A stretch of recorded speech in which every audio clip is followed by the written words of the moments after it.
विश्वविद्यालय के सामने जो ऑफिस है यहाँ कर्मी जो है बैठे हुए हैं। आपको हमने दिखाई है कि ये संविदाकर्मी जो है ये अपने हक के लिए लड़ रहे हैं और खुद को नियमित रूप से करने के लिए यहाँ पर हड़ताल पर बैठे हुए हैं। और देखिए किस तरह से नारेबाजी हो रही है। यूनियन अभी नहीं तो कब करोगे? अभी नहीं तो कब करोगे?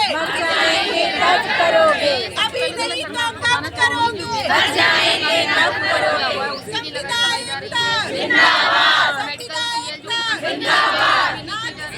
साथ में जो वेतन संगति की गई है, समान वेतन समान अधिकार, इन्होंने बहुत ही कर सकते बताया हम लोग हड़ताल हो। तो इसमें क्या ऐसी अलग अलग क्या चीज़ें हैं कि जो नियमित रूप से हैं उनको क्या चीज़ें हैं और आप लोग के साथ क्या ऐसे अलग है? जैसे कि हमें स्वास्थ्य बीमा का लाभ नहीं दिया जाता है, ग्रेजुएटी नहीं दी जाती है, एनपीएस नहीं है, मेडिकल लीव हमसे ले लिया गया है। जैसे कि हम रोबोट हैं, बिना शरीर के काम कर रहे हैं तो हम बीमारी नहीं होने वाले हैं कभी। इन सारी चीज़ों के लिए हम हड़ताल कर रहे हैं। अच्छा, पहले भी क्या इस चीज़ को, इस मामले को लेकर कोई आवेदन या कोई ऐसी आपने आगे कुछ किया है? जी, इसके पहले भी हम 2 बार स्ट्राइक कर चुके हैं। सन 2022 में भी और सन 2023 में भी हमने स्ट्राइक की थी, उसमें भी मांगे की थी। उसमें पिछले साल मामा जी ने हमारे जो माननीय मुख्यमंत्री जी हैं उन्होंने हमारी कई मांगे मंजूर कर ली थी, लेकिन उनको फ्लोर पर आज तक नहीं उतारा गया है। और उसके बाद अब गवर्नमेंट भी चेंज हो चुकी है, तो एक बार उनके कानून में आवाज़ देना चाहते हैं कि आप अपने वादे भूल गए हैं क्या हमें फिर से याद दिलाना पड़ेगा? ऐसे हम कब तक इलाज दिलाते रहेंगे? तो फिर हम अपना काम करना भी बंद कर देते, ताकि क्योंकि आप हमें भूल चुके हैं तो हम भी अपने कार्यदायित्व को भूल जाते हैं।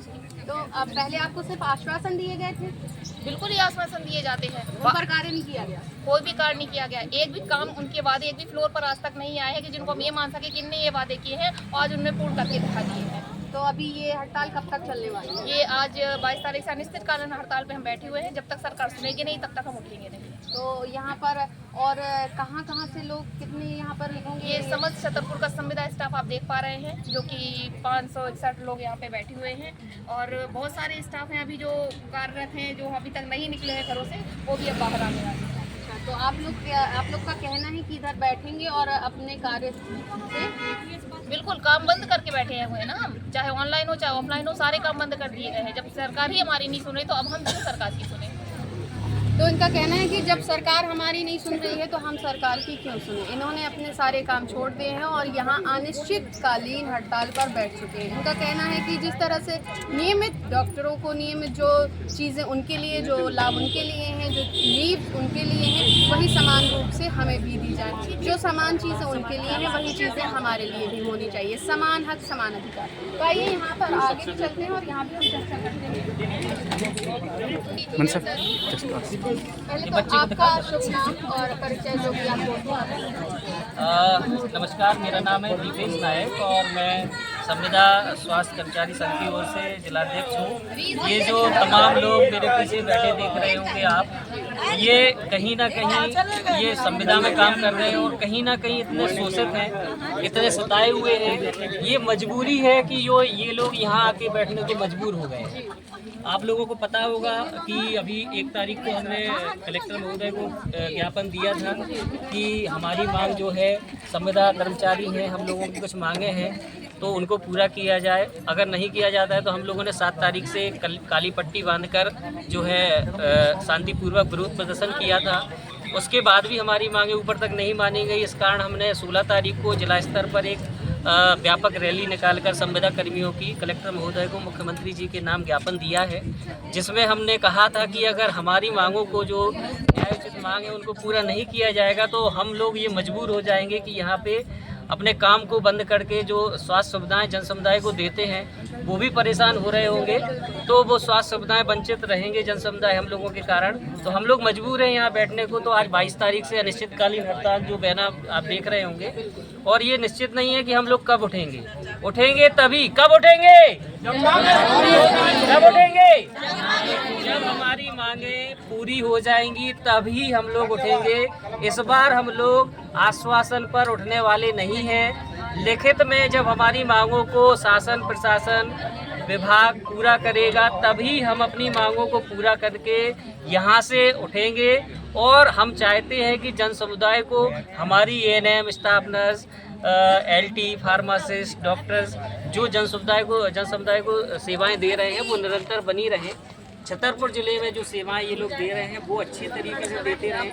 हम लोग भी चाहते हैं कि हम लोग जो सेवाएं देते हैं उसके बदले में हम लोगों को भी एक सम्मानजनक सैलरी मिले, सम्मानजनक सुविधाएं मिले। आप बताएंगे कि क्या आपकी, जो आपने कहा है कि हम अपनी मांगे लेकर बैठे हैं, क्या मांगे हैं आपकी? तो देखो, हम लोगों की मुख्यतः मांगे ये हैं पहले तो कि जो हम लोग बैठे हुए हैं हमारे विभाग में 20-20 साल से भी संविदा कर्मी हैं और रिटायरमेंट की कगार पे हैं, लेकिन उनकी कोई नौकरी की गारंटी नहीं है। उनका कोई ऐसा फिक्सेशन नहीं है कि इतने साल बाद उनका संविलियन हो जाएगा या उनको नियमितीकरण का रास्ता दिखाया जाएगा। तो हम लोग कभी भी हम लोग बैठे हैं, कभी भी किसी को नौकरी से हटा दिया जाता है। अभी हाल ही में एनएचएम ने एक 2025 संविदा नीति लागू की है। उसमें उन्होंने जो पिछली 2023 में नीति बननी थी वो भी नीति नहीं बनी थी, और उसमें जो सामान्य विभाग, प्रशासन विभाग ने जो भी हम लोगों के हित में, संविदा हित में जो उन्होंने निर्णय लिए थे, माननीय मुख्यमंत्री मामा जी ने भी जो निर्णय लिए थे, हमारे एनएचएम विभाग ने इस संविदा नीति 2025 में उन सभी को खारिज करते हुए हम लोगों का शोषण किया है। तो हम लोग मजबूर हैं यहाँ बैठने के लिए। जैसे हम लोगों को पहले अर्जित अवकाश, मेडिकल अवकाश ये सब मिला करते थे, अप्रेजल जैसी ये कुरीति है जिसमें हम लोगों का शोषण होता है। तो इस संविदा नीति 2025 में अप्रेजल नामक एक व्यवस्था रखी गई है जिसमें हम लोगों को, भाई 20-20 साल पुराने लोग, 15 साल पुराने लोग, 10 साल पुराने लोग हैं, क्या इनको फिर से पढ़ना पड़ेगा, फिर से पढ़ के नौकरी देनी पड़ेगी क्या? तो अब ये अगर ये इस उम्र में भी नहीं रह गए हैं कि दोबारा पढ़ के नौकरी करें, और अगर यहाँ से निकाल दिए जाते हैं तो इस भी स्थिति में नहीं है कि कहीं दूसरी जगह जाके सम्मानजनक नौकरी कर पाएँ। तो ये कुछ मांगे हम लोगों की कि हम लोगों को शासन प्रशासन विभाग से उम्मीद है कि हम लोगों को यहाँ बैठने को मजबूर ना किया जाए, हम लोग विवश ना हो कि यहाँ के आगे हम लोगों को अपना प्रदर्शन भोपाल में भी करना पड़ेगा। तो हम नहीं चाहते कि जन समुदाय परेशान हो, शासन प्रशासन विभाग परेशान हो। जो अप्रेजल आप बता रहे हैं उसमें क्या है कि मतलब पेपर देना पड़ेगा फिर से? हाँ, अभी वर्ष 2016-17 से जो अप्रेजल हुआ करते थे उसमें जिला स्तर से लेके संभाग स्तर और राज्य स्तर तक के लोगों को, उनको फिर से जो है लिखित परीक्षा के बाद ओरल इंटरव्यू तक देना पड़ता था। जो व्यक्ति 10-10 साल पुरानी नौकरी करके एक नौकरी पाके बैठा है और नौकरी करके वो सेवाएं दे रहा है, 10 साल बाद उसको फिर से वही लिखित परीक्षा और इंटरव्यू ये सब देके दोबारा नौकरी के लिए आना पड़ेगा। तो ये तो कोई व्यवस्था नहीं हुई ना।